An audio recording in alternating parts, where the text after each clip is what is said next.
नमस्कार, मैं हूं पवन त्यागी। उत्तर प्रदेश चुनाव को लेकर एआईएमआईएम के नेता असदुद्दीन ओवैसी ने चुनौती दी थी कि मैं योगी जी को सीएम नहीं बनने दूंगा। उस चुनौती को मुख्यमंत्री आदित्यनाथ ने स्वीकार किया है और उन्होंने एक तीखी टिप्पणी कहूं या कटाक्ष कहूं, उन्होंने कहा जो ओवैसी हैं वो बड़े नेता हैं लेकिन एक विशेष संप्रदाय का ही नेतृत्व करते हैं और उत्तर प्रदेश में उनकी चुनौती का कोई फर्क पड़ने वाला है नहीं। उत्तर प्रदेश का जो चुनाव है वो मुद्दों पर होगा और उन्होंने कहा कि मूल्यों के साथ होगा। तो मुद्दों और मूल्यों पर होने वाला चुनाव, वहां जाति धर्म की राजनीति नहीं चलेगी। और योगी जी ने कहा कि वो ठीक है, मैं उस चैलेंज को स्वीकार करता हूं, लेकिन उत्तर प्रदेश में उन बीजेपी को कोई चैलेंज कर नहीं सकता। ये योगी आदित्यनाथ जी ने बड़ी मजबूती के साथ इस बात को कहा है कि उत्तर प्रदेश में कोई चुनौती नहीं है, कोई उनको डिगा नहीं सकता। तो अब योगी जी ने एक पत्रकार वार्ता में बाकायदा, जब पत्रकार ने पूछा कि ऐसा आप किस आधार पर कह रहे हैं, तो उन्होंने कहा कि देखिए, जो विपक्षी दल हमसे मुकाबला नहीं कर सकता वो षड्यंत्र करने में लगा है। और षड्यंत्र केवल ये भारत तक सीमित नहीं है। उत्तर प्रदेश के अंदर जो षड्यंत्रकारी हैं उनके तार विदेशों तक से जुड़े हैं। अभी पिछले ही दिनों एक गिरोह का खुलासा हुआ, उत्तर प्रदेश में धर्मांतरण कराता था। उत्तर प्रदेश पुलिस वो पुलिस है कि उन्होंने जब तार खंगालने शुरू किए तो पता लगा कि ये तो विदेशों से फंड आ रहा है, करोड़ों रुपए, और हजारों धर्मांतरण कर चुके। तो ईडी को वो मामला सौंपा गया और ईडी अब खंगाल रही है कि किन किन देशों से किस तरह से पैसे आए। हालांकि उसमें अभी तक 10 से ऊपर गिरफ्तारियां हो चुकी हैं, जेल की सलाखों के पीछे हैं वो लोग, लेकिन अभी भी लगातार गिरफ्तारियां होना जारी है, तार खंगाले जा रहे हैं। और इतना तय है कि उत्तर प्रदेश में एक बड़ा गिरोह धर्मांतरण करने में लगा हुआ था, जिनके तार विदेशों से जुड़े हुए थे। अब जब वो लोग पकड़े गए हैं तो पता चला है कि धर्मांतरण का ये जो खेल है, उत्तर प्रदेश में वोटों की जो गणना है, राजनीति है, समीकरण है, उसको बिगाड़ने के लिए ये सब किया जा रहा था, ताकि योगी जी के विरोध में लोगों को भड़काकर बीजेपी का विरोध कराया जा सके। और इतना ही नहीं, ये तक भी पता लगा है कि आतंकवादी गतिविधियों में भी उन लोगों को संलिप्त करके, हो सकता है आगे आने वाले चुनाव में जब बड़ी सभाओं में योगी जी जाएंगे, सभाओं में जगह जगह, तो उनके ऊपर कोई हमला भी करा सकें। ऐसी कुछ चीजों का खुलासा अभी तक हुआ है जो बहुत भयंकर है। और योगी जी ने कहा कि देखिए, इस तरह का काम कौन करेगा जो हताश है, जो निराश है, जो सीधे सामने से टक्कर नहीं दे सकते हम बीजेपी को। उत्तर प्रदेश में जितने काम हुए हैं, जो लोगों के लिए सुविधाएं दी हैं, उनके आधार पर हम वोट मांगेंगे, विकास के नाम पर वोट मांगेंगे। आज आप उत्तर प्रदेश में कहीं भी चले जाइए, जितने हाईवेज बीजेपी के शासन में बने हैं, वो एक रिकॉर्ड है कि आपको अगर दिल्ली से लखनऊ जाना है तो आप ऐसे जाइए मलाईदार रास्ते पे, आपको पता नहीं लगेगा गड्ढे कहां हैं, कोई गड्ढे वाली सड़कें खत्म। तो ये जो हाईवेज बनाए हैं एक शहर से दूसरे शहर, उनका जाल बिछता जा रहा है।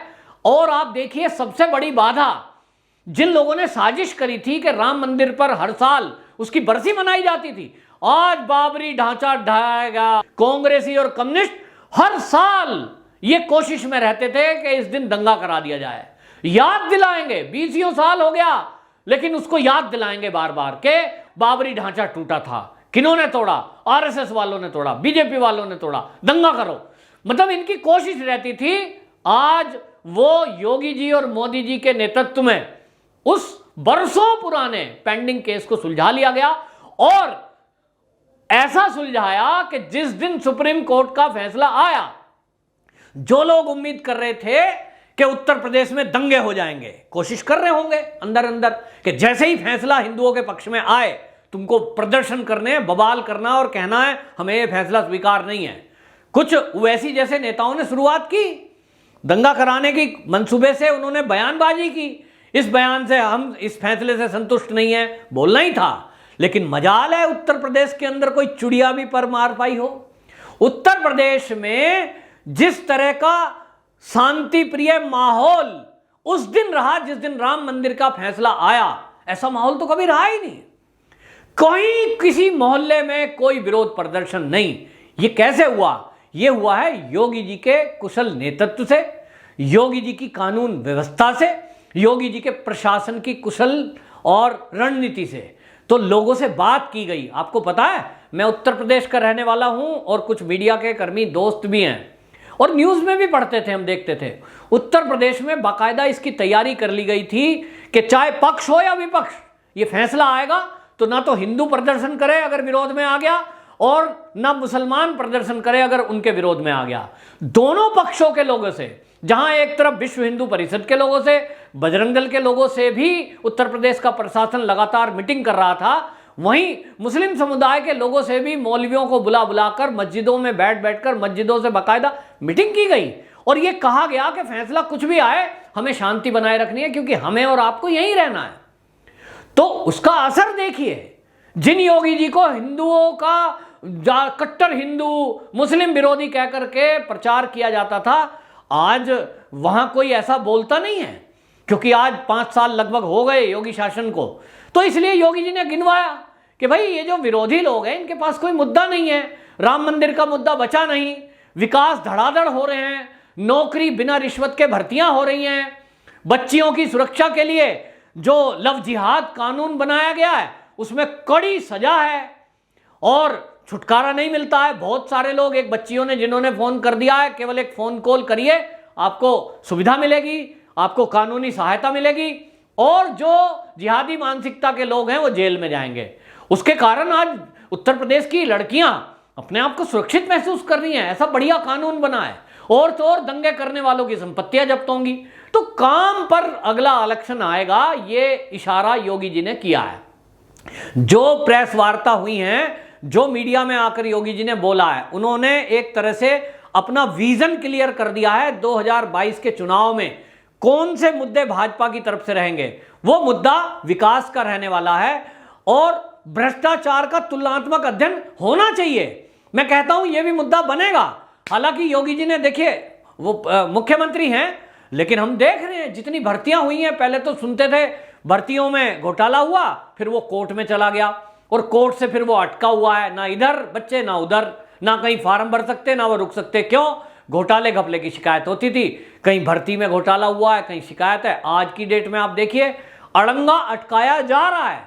कोर्ट कचहरी के जरिए विपक्षी दल ये कोशिश कर रहा है कि उत्तर प्रदेश में युवाओं को नौकरी ना मिले, ताकि 2022 का जब चुनाव आए और योगी जी भाषण दें तो वो ये ना कह पाए हमने 5 लाख वैकेंसियां, हमने 5 लाख युवाओं को नौकरियां दी, और वो भी बिना रिश्वत, बिना सिफारिश। तो ये जो योगी जी का एक विकास का मुद्दा है, इसको वो ध्वस्त करना चाहते हैं और इसलिए कोर्ट में केस ले गए। मैं जानता हूं, मेरे एक मित्र हैं, उनका भाई पुलिस में भर्ती के लिए उसने टेस्ट दिया, ट्रेनिंग हो गई और ट्रेनिंग के बाद उनकी नियुक्ति नहीं हो पा रही है। वो मुझसे कह रहे थे यार आप तो कुछ कहीं बात करो, योगी जी तक बात पहुंचाओ कि इनकी नियुक्ति हो। मैंने कहा भाई जब कोर्ट में बता रहे हो और वो भी सुप्रीम कोर्ट में केस गया है हाई कोर्ट के बाद, तो वहां के फैसले पे कोई सरकार कैसे निर्णय दे सकती है? लेकिन क्या इसमें सरकार की कोई दखलंदाजी? बोला नहीं, ये तो योगी जी के पहले का था, लेकिन योगी जी के टाइम में ये भर्ती होनी थी, ट्रेनिंग करा दी योगी जी ने तो, लेकिन अब नियुक्ति नहीं होने दे रहे हैं, कुछ लोग कोर्ट में पहुंचा दे रहे हैं जो गड़बड़ी वाले हैं। अब इस तरह की वो कारनामे करने में लगे हुए हैं ताकि रुकावट पैदा हो, युवाओं को नौकरियां ना मिलें। लेकिन आपको बता रहा हूं ये कितनी भी रुकावटें पैदा कर लें, अब बच्चे कोई अनपढ़ थोड़े ही हैं। जो पुलिस भर्ती में टेस्ट दे रहा है कम से कम 10वीं पास तो वो है ही, और वो इतनी बुद्धि रखते हैं कि ये जो अटकन है किसकी वजह से है, सरकार की वजह से है या किसी व्यक्ति की वजह से है। तो लोग कह रहे हैं, जो उसमें टेस्ट में पास हुए थे अभ्यर्थी, वो कह रहे हैं सर हम तो पता है कि ये राजनीति हो रही है और योगी जी को बदनाम करने के लिए इस तरह का काम किया जा रहा है ताकि ये कह सकें विरोधी लोग चुनाव के टाइम पे कि देखो भाई यूपी में पुलिस की भर्ती हुई ही नहीं है। लेकिन योगी जी ने अन्य भर्तियों को जिस तरह से खोला है, जिस तरह से आज बिजली की व्यवस्था हुई है, इन सबको देखते हुए इनके पास मुद्दा नहीं है। और योगी जी ने सारे जो इस तरह के नेता हैं इनको कहा है कि देखो लोनी जैसी घटना, जहां जो है किसी की दाढ़ी काटने वाला उसी का जानने वाला, उसी का रिश्तेदार, उसी के वर्ग का, लेकिन उसको मुद्दा बनाने के लिए किस तरह की तैयारी की गई कि समाजवादी पार्टी का एक लीडर जिसकी अखिलेश यादव तक डायरेक्ट पहुंच, वो आदमी पूरी व्यवस्था करता है इस बात की कि वीडियो वायरल कराया जाएगा, लाइव कराया जाएगा और उत्तर प्रदेश में दंगे कराएंगे। क्यों? क्योंकि चुनाव आ रहा है। तो कितनी बड़ी साजिश थी कि उसमें वीडियो शूट कर रहे हैं, ऑडियो बंद कर दिया और बोल दिया कि जय श्री राम का नारा लगवाना चाह रहे थे। मतलब झूठ की भी हद देखिए।